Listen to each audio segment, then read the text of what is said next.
بسم اللہ الرحمن الرحیم۔ آج ہم نے تجوید کے سبق میں را کے قواعد پڑھنے ہیں۔ اس سے پہلے آپ الف اور لام کے قواعد سیکھ چکے ہیں کہ الف اور لام کب پر ہوتے ہیں اور کب باریک ہوتے ہیں۔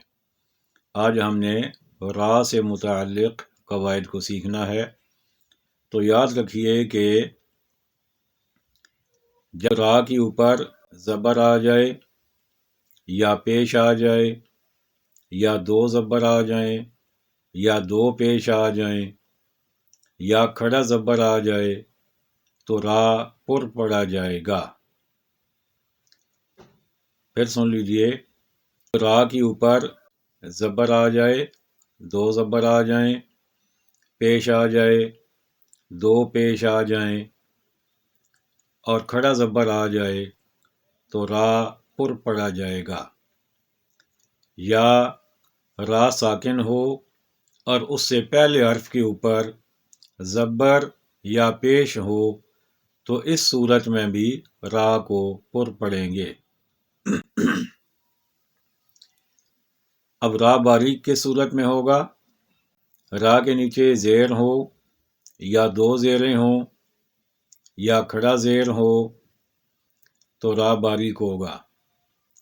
یا را ساکن ہو اور اس سے پہلے حرف کے نیچے زیر ہو تب بھی را باریک پڑا جائے گا۔ یا پھر را ساکن ہو اور اس سے پہلے یا ساکنہ ہو، یعنی جزم والی یا موجود ہو تو اس صورت میں بھی را کو باریک پڑا جائے گا۔ یہ چند ایک صورتیں جو زیادہ اہم ہیں، زیادہ مشہور ہیں، زیادہ آسان ہیں، وہ آپ کو بتا دی گئی ہیں۔ چند صورتیں اور بھی ہیں لیکن وہ تھوڑی سی مشکل ہیں، اس لیے آپ کو اسی پر ہم رکھیں گے۔ یہ بھی اگر ہو جائیں تو بہت بڑی غنیمت ہے۔ تو کوشش کیجئے کہ ان کو خوب یاد کیجئے اور ان کی پریکٹس بھی کیجئے۔ اب میں ایک دفعہ پڑھ کے بتا دیتا ہوں۔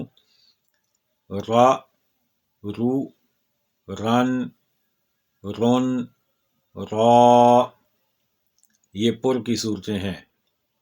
یا را ساکن ہو اور اس سے پہلے زبر یا پیش ہو تو پھر یوں ہو جائے گا کر، کر، تو را کو پر پڑا جائے گا۔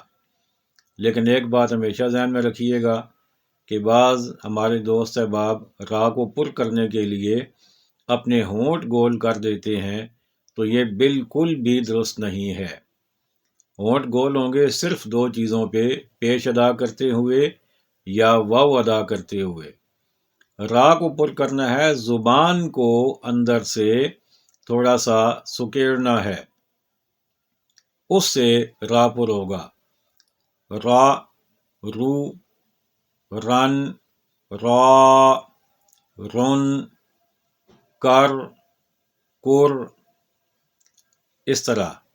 اب را کو باریک کیسے پڑھنا ہے؟ زبان کو چپٹا کرنا ہے تو اس سے را باریک ہو جائے گی۔ ری، رین، ری، کیر، خیر۔